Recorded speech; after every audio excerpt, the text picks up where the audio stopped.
the Great Smoky Mountains. Even on a cloudy day, it's so beautiful. Just look at it. Now, this is Cades Cove, most popular tourist place in the park.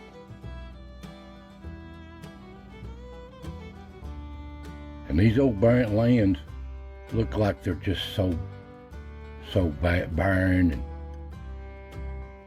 beautiful, unpopulated. But it didn't used to be that way. These places where a lot of these ridges were bare. They was 700 people here in Cades Cove at a time, and 137 homes, not counting barns, dwellings. But it's all gone now. The park tore it all down to make it like it's back in the original pioneer days. Now, it's not hard to find. The Great Smoky Mountains National Park is the most visited park in the United States of America. And here it is. Cades Cove is located on the southwest end of the Great Smoky Mountains. Here's a map of it.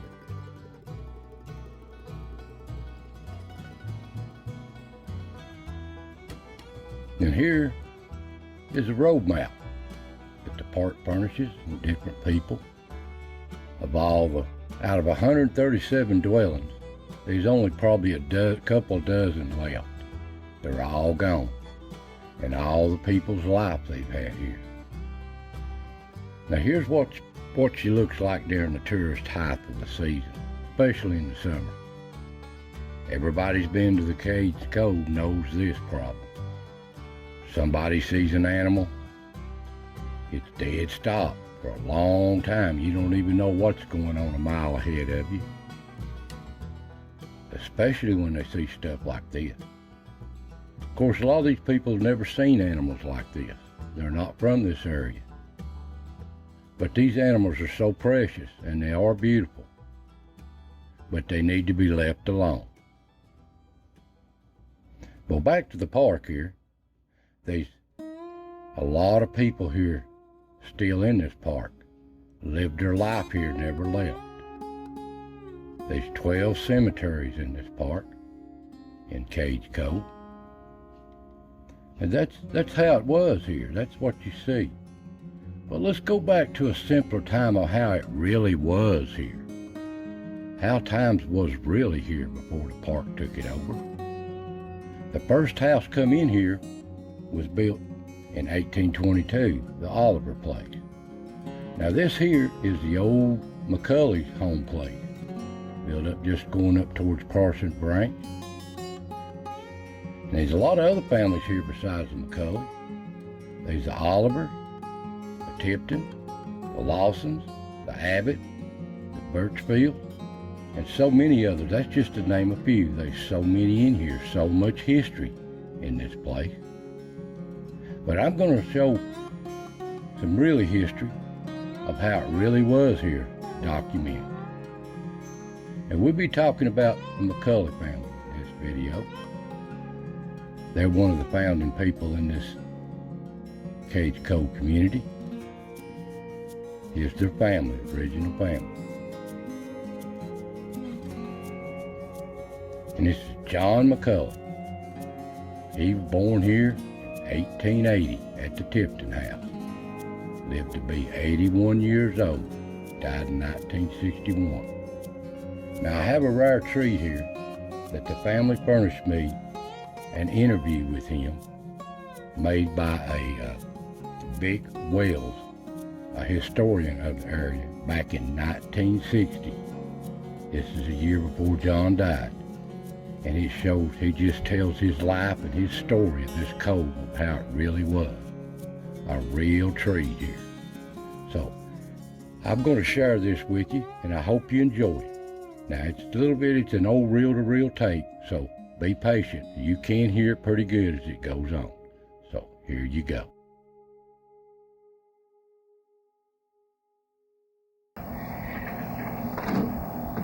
Mr. McCaulley, where were you born? I was born in Cades Cove. in 1880.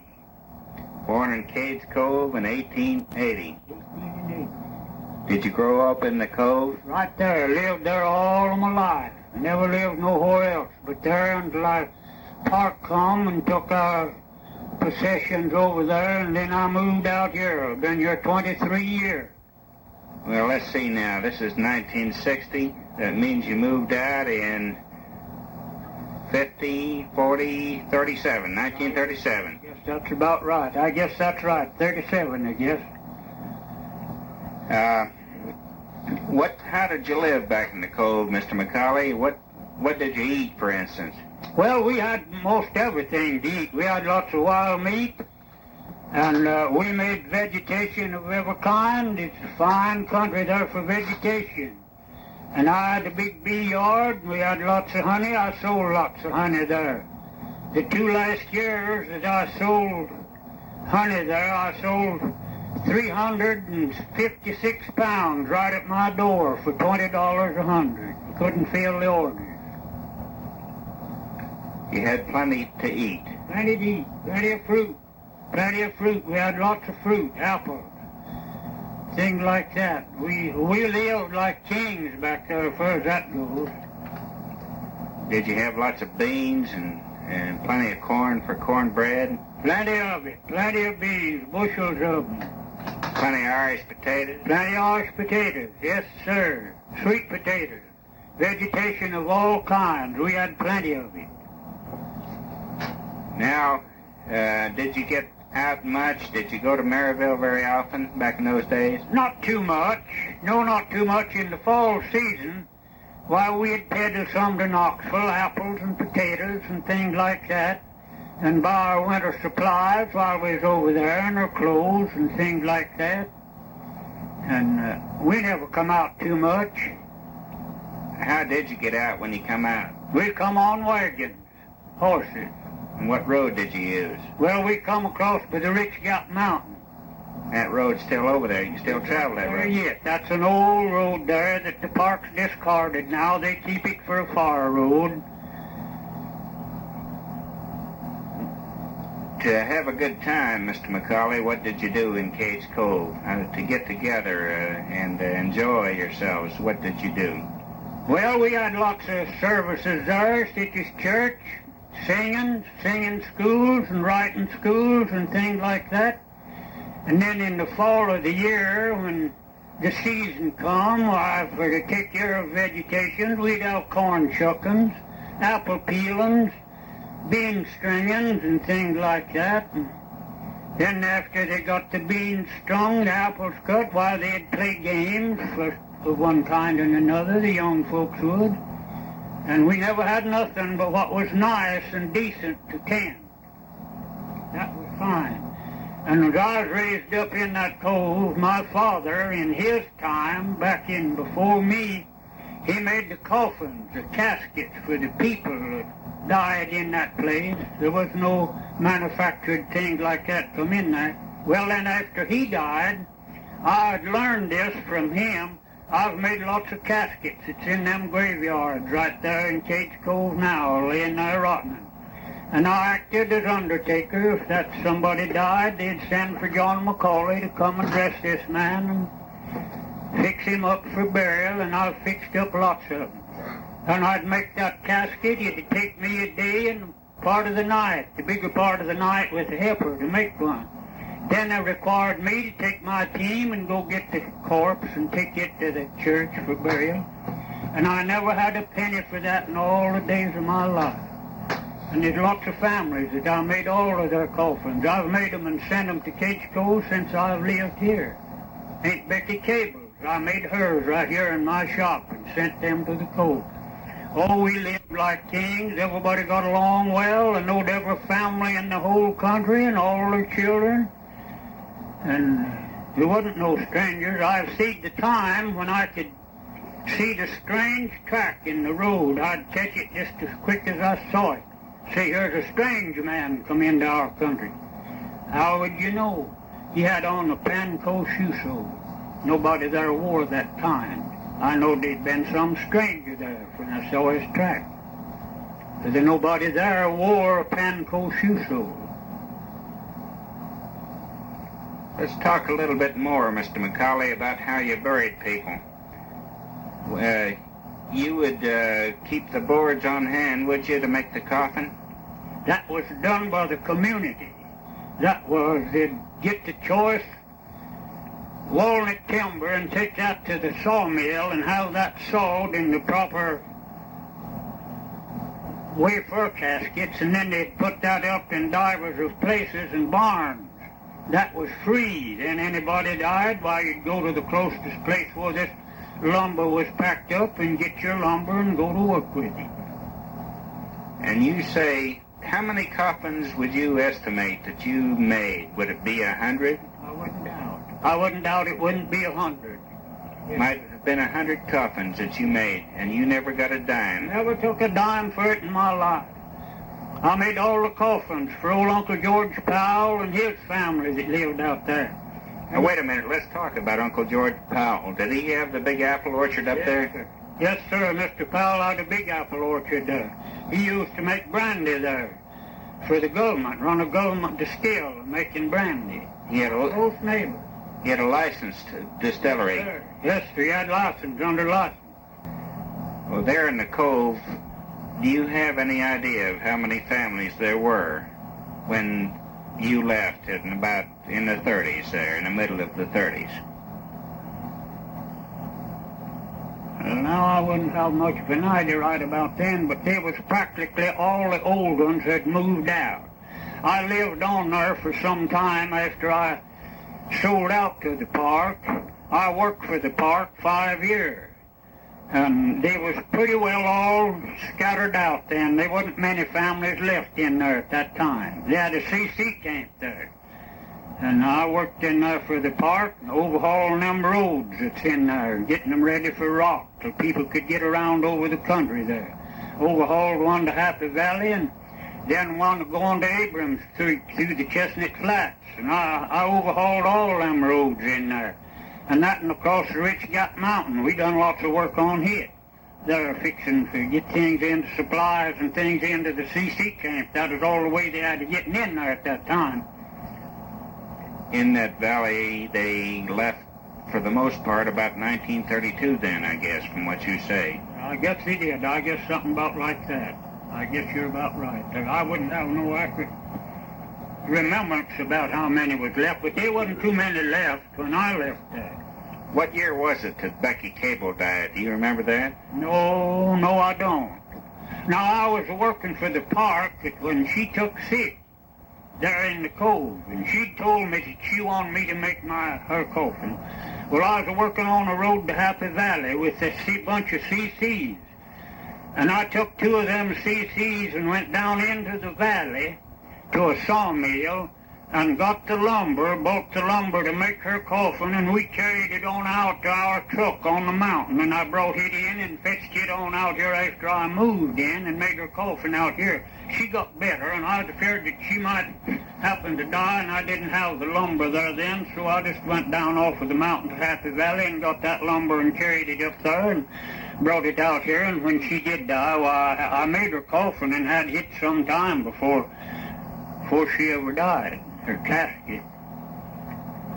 There was one story told there that she told you to, I don't know whether that's true or not, because you hear a lot of things, that she told you to take a wagon and or something there that she had, and she wanted you to make her coffin when she died. No, she never did tell me that.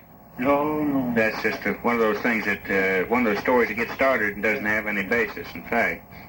I know I come in one day, passing the road. I done lots of work there for her. And she called me in and says, I want you to come in the house. I've got a present that I want to give you. You've made all of our coffins, and I've knit you a pair of wool socks that'll come up to your knee now, that'll keep your feet warm this winter, and I'm going to make you a present of that. And I thanked her for it, and went on. I done lots of work there with Aunt Becky. I lived right by her for 21 years.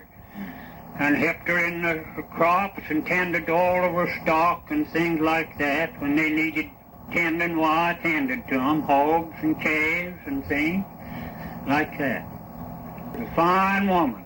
She was a fine woman, intelligent woman. What was your favorite time of the year there in Cades Cove, Mr. McCullough? Would you say it was in the spring when everything was getting green, or in the summer when everything was hot and the crops were coming up or getting along to ripe? Or would you say it was in the fall or in the winter? I'd take the fall. Long when the tea leaves begin to turn brown, then we got to wanting to go to hunt wild game, you know. Want to go to the mountain and camp out and hear the katydids holler right course up there. And that's when we done our big hunting, was in the fall, early winter. I used to trap for bear, me and my brother did, way back yonder on a defeat from Thunderhead. We had traps set out there, and we'd go to our traps and turkey hunt. I guess I've killed more wild turkeys than there any other man living in the state of Tennessee. You were a big turkey hunter. Yeah. Did you know Uncle Jerry Heron down in Hefty Valley? Yeah. Well, he just shelled the corn down. He says, McCaulley, you killed more turkeys than I ever have, but Tom did too. Says, you've been in the turkey range, and we never had the range to hunt in that you had. Cades Cove, I don't know how wide it is or how long it is, but pretty big place. And of course, different families had their different parts of the cove, I guess, didn't they, Mr. McCaulley? And let's see, the Tiptons were in there, and let's see, the Olivers, Cables, Sparks, Shields. Shields. Yeah, Shielders. There's a bunch of Shielders lived in there. Lawsons and Thiesels. Yeah, Thiesels. I knew them every one. And was there many McCaulleys in there? No, just the one family of McCauleys. That was my family. That was all the McCaulleys that was in there. There's 16 burying places in Cades Cove. 16 burying places? 16 burying places. Johnny Morrell come to my house about 2 months ago, along in the spring, and asking me about them burying places and wanting to know whose wards them come off of, whose homes. And I told him who they was. All about, he said they had to make a report out of it. They come down, and every once in a while Johnny does, and tries to get straightened out on some of that old stuff back there. And I told him how many there was and whose farms they was on when they was back in there. Oh, I knew everybody in that whole country, all of them graveyards and everything. Did you ever go up onto the main ridges and range cattle? Yes, sir.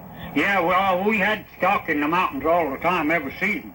We had hogs, calves, and sheep, and things like that. And my daddy was a great mountain man. When we got the crop in the spring of the year, we'd take the calves and the hogs and everything and take them to the mountain and stay a week with them till they'd get settled down, get stationary there, and we'd squirrel hunt and things like that, have a big time, catch groundhogs and coons and things like that. I've spent half of my life in Smoky Mountain. Laid out just every night, come on me. It didn't make no difference with me. Why, I just laid down there and went to sleep, 10 of me up afar. Got up next morning and went on about my business. And we've arranged cattle there for years. I had a brother that stayed there in the herd cabin for 3 years, right on the street, and I helped him a lot and always helped the other cattle back there on the Ball Range. I knowed all of that country. I could start in at the Dalton Gap and name every gap from there to Soller's Meadows. And when you name the Bald Range, you mean Gregory Bald and Parsons Bald and Spence Field? Yeah, and the Spence Field, now that was east of us. The Spence Field was. And I've conveyed world of people back in that mountain, hikers, and sightseers, going back in there to see that. I had 2 mules and a burro, and I'd get more horses, and I'd take just gangs of them back in there, and sometimes spend the night with them, and sometimes I'd take them up there and stay a week. they'd stay a week, and I'd go after them and carry them. I had a team, and I'd go to Riverside and haul their grub over and their supplies over and pack them out to the mountain. They'd have a big time for a rest, a week, 10 days.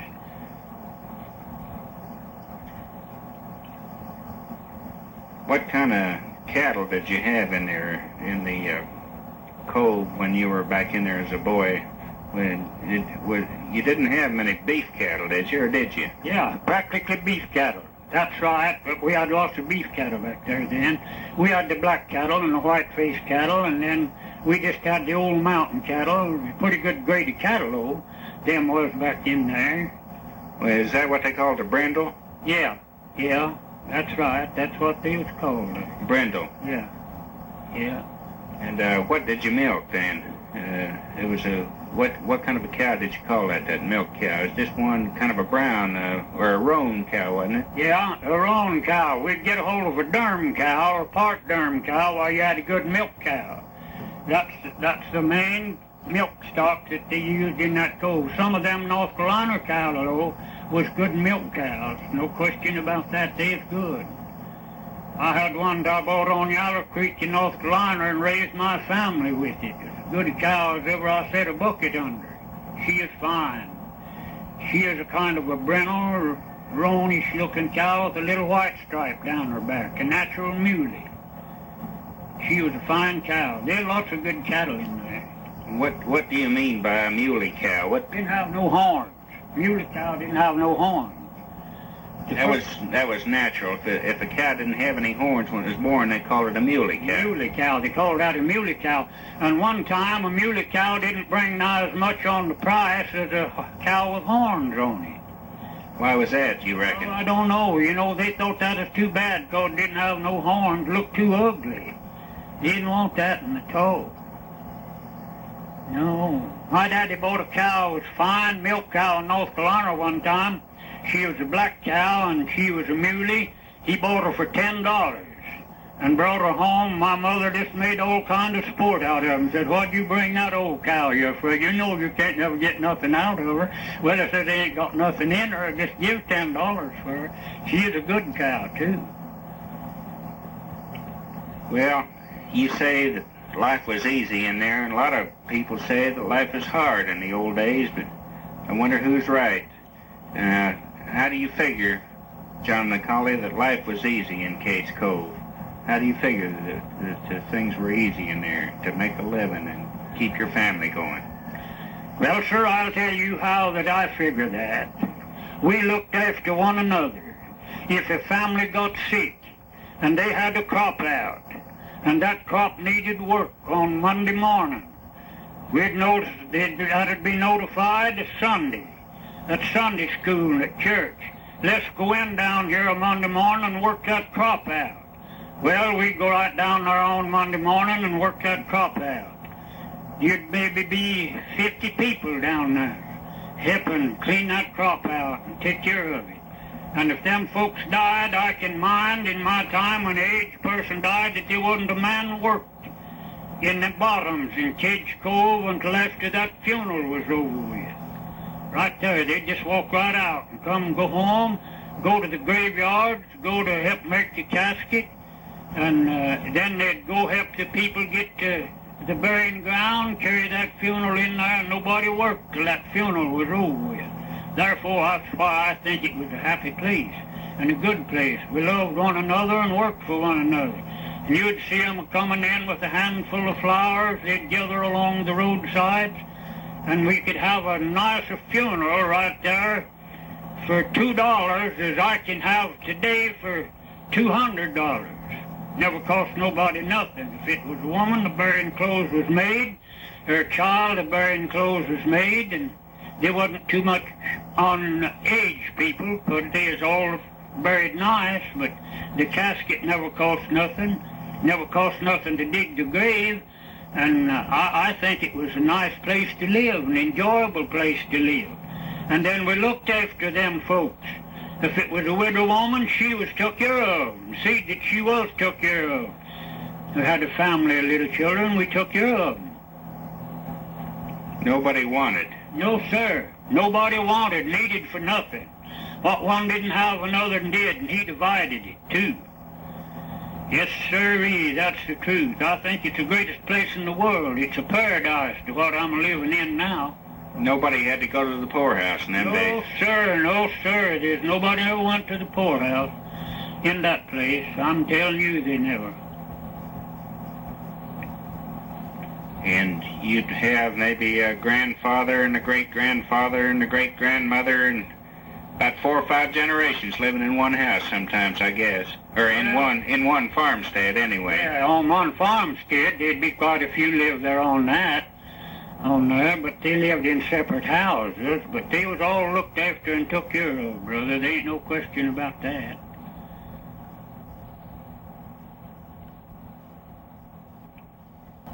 Well, there you go. That's a real nice interview. I don't have all of it, but I will share later as I get some more. Now, John McCullough, he was born in 1880, died in 1961. This interview was made in 1960. And there's so much history here. This is one of many families out of this cove, and this is the way it was and how they were. Now, he was married in 1903 in the cove to Ruth Myers. And they spent their whole life together in these mountains. And they had a total of 9 children. And unfortunately, they had a little girl that died at the age of 3.